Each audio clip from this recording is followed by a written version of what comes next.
बड़ी शदीद किस्म की धमकियां पाकिस्तान को दोबारा दी गई हैं। हमारे नाज़रीन को ज़रा बताइएगा क्या हो रहा है। बहरहाल धमकी लफ्ज़ छोटा है, जो अल्फाज इस्तेमाल किए गए हैं वो सीधा सीधा एक और जंग के दहाने पर पाकिस्तान को लाया जा रहा है। आर्मी चीफ का एक स्टेटमेंट आता है और आर्मी चीफ के स्टेटमेंट ने मुझे हिला दिया अंदर से।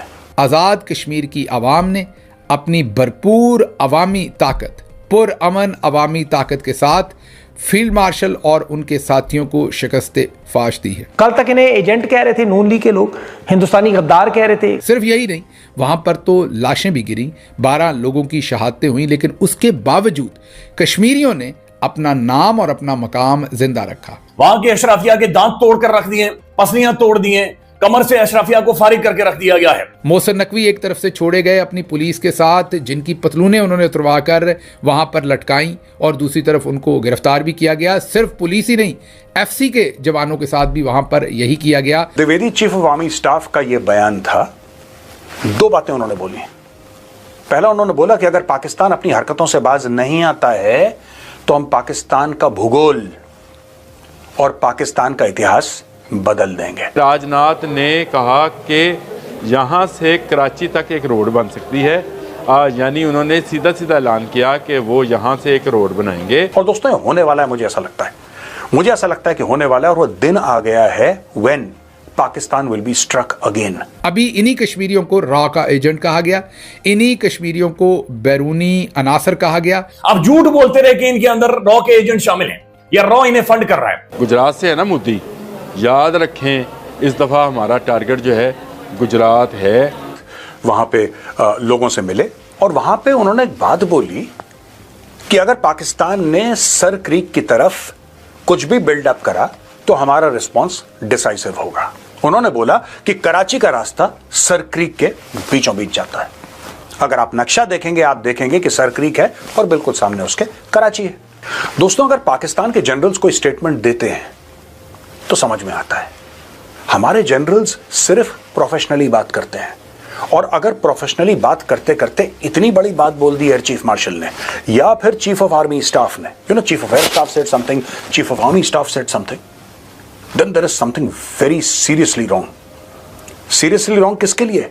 सीरियसली रॉन्ग पाकिस्तान के लिए। दोस्तों, ये बहुत बड़ा बयान है, क्योंकि जैसा मैंने बोला, पाकिस्तानी जनरल्स कुछ ना कुछ बोलते रहते हैं, इंडिया के जनरल्स कभी कुछ नहीं बोलते। आपने नहीं सुना होगा, they don't talk about it. मैंने कभी नहीं सुना, मैंने कभी भी नहीं सुना ऐसी कोई बात करते हुए chief of army staff of the Indian army को या एयर चीफ को। ऑपरेशन सिंदूर पॉज्ड है फिलहाल के लिए। ऐसा बयान आना, पाकिस्तानी उसको कुछ भी समझे। देखिए, पाकिस्तानी इन सारी चीजों को ना एक खास नजरिए से देखते हैं। They look at it through a certain prism, और उनकी गलती नहीं है। उनके यहाँ जनरल्स कुछ ना कुछ बोलते रहते हैं, मीडिया कवर करता रहता है। आज चीफ ने ये बोला, आईएसआई वाले ने ये बोला, और उनका जो देयर आईएसपीआर का जो डीजी है उसने ये बोल दिया, किसी ने कुछ बोल दिया, क्योंकि वहां पे the army is in the public I. Army policy चलाती है, आर्मी मुल्क चलाती है पाकिस्तान में। भारत में ऐसा नहीं है, भारत में ऐसा बिल्कुल भी नहीं है।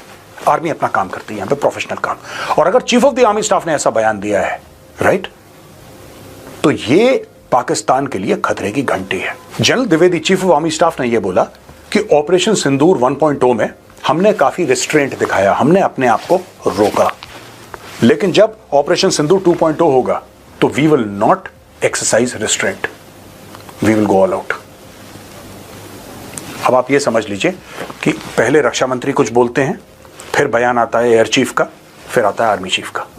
ये तीनों बयान मिला के चलिए इसको एनालाइज करते हैं। दोस्तों, एक बात तय है कि ऑपरेशन सिंदूर, मैं कन्विंस्ड हूं, ऑपरेशन सिंदूर खत्म नहीं हुआ। हो सकता है 1 महीने बाद ये रीलॉन्च हो जाए, हो सकता है 6 महीने बाद, 1 साल के बाद, लेकिन ये होगा। पाकिस्तान को चोट पहुंचाना बहुत जरूरी है। पाकिस्तान का जो टेररिस्ट इंफ्रास्ट्रक्चर है, इसको डिसमेंटल करना बहुत जरूरी है। पाकिस्तान इस वक्त 2 बड़ी गलतफहमियों में पड़ा हुआ है। एक गलतफहमी से तो थोड़ा सा वो नीचे आया है, लेकिन पाकिस्तान की 2 गलतफहमियां दोस्तों, वो है क्या? पहली चीज, उसको ऐसा लगता है कि जैसे पहले होता था, राइट, पाकिस्तान अमेरिका की मदद करता था और पाकिस्तान फिर उस मदद के एवज में पैसे भी लेता था और कश्मीर में जिहादी भी भेजता था। यह पाकिस्तान का किरदार रहा है दोस्तों। अब पाकिस्तानियों को यह लगता है कि क्योंकि ये डोनाल्ड ट्रंप के एडमिनिस्ट्रेशन के क्लोज आ गए, डोनाल्ड ट्रंप के क्लोज आ गए, तो उस चीज का फायदा उठाएंगे और भारत के अंदर ये फिर से टेररिस्ट भेजेंगे।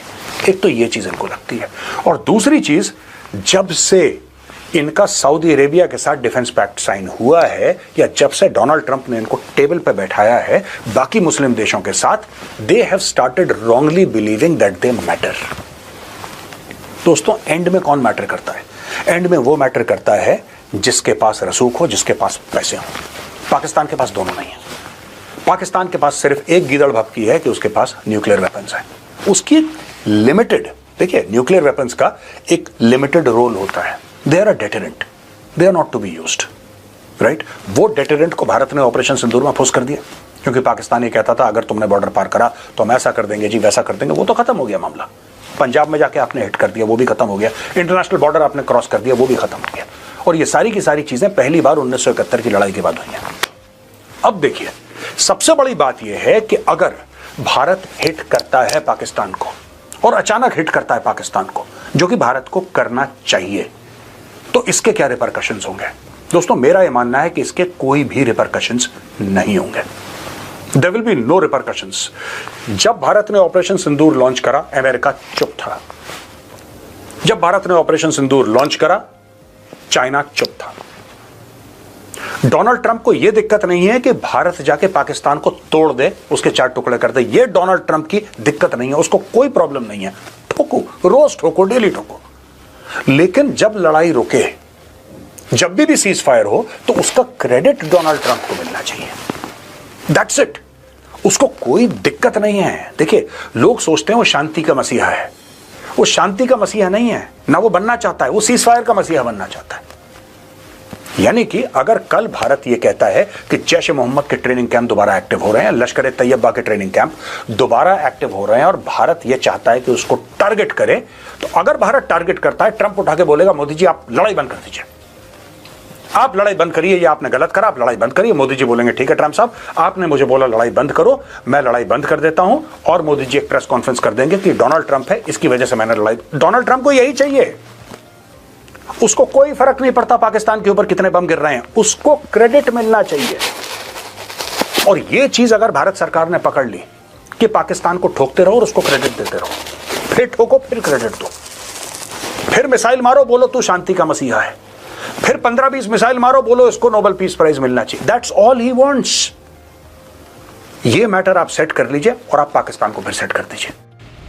पाकिस्तान सेना का भारत के पाकिस्तान को नक्शे से मिटाने वाले बयान पर फर्स्ट रिएक्शन सामने आया है। पाकिस्तान सेना ने कहा है कि अगर दोनों देशों के बीच भविष्य में कोई युद्ध होता है, वह बहुत विनाशकारी होगा। पाकिस्तान सेना ने कहा कि पाकिस्तान की सेना शत्रु के हर इलाके में लड़ाई करने में सक्षम है।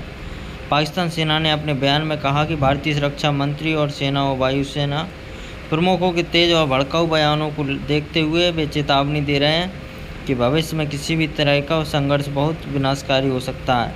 अगर शत्रुता का नया दौर शुरू होता है तो पाकिस्तान पीछे नहीं हटेगा। हम बिना हिचकिचाहट के और बिना समय के कड़ा जवाब देंगे। पाकिस्तान सेना ने आगे कहा कि जिन लोगों ने मनसा नया नियम बनाया है, उन्हें समझ लेना चाहिए कि पाकिस्तान ने अब एक नया तरीका अपना लिया है। यह तरीका तेज, निर्णायक और विनाशकारी होगा। बेवजह की धमकियां और बेतहाशा हमलों का सामना करते हुए पाकिस्तान की जनता और सशस्त्र बलों के पास दुश्मन के हर इलाके तक लड़ने की क्षमता और दृढ़ संकल्प है।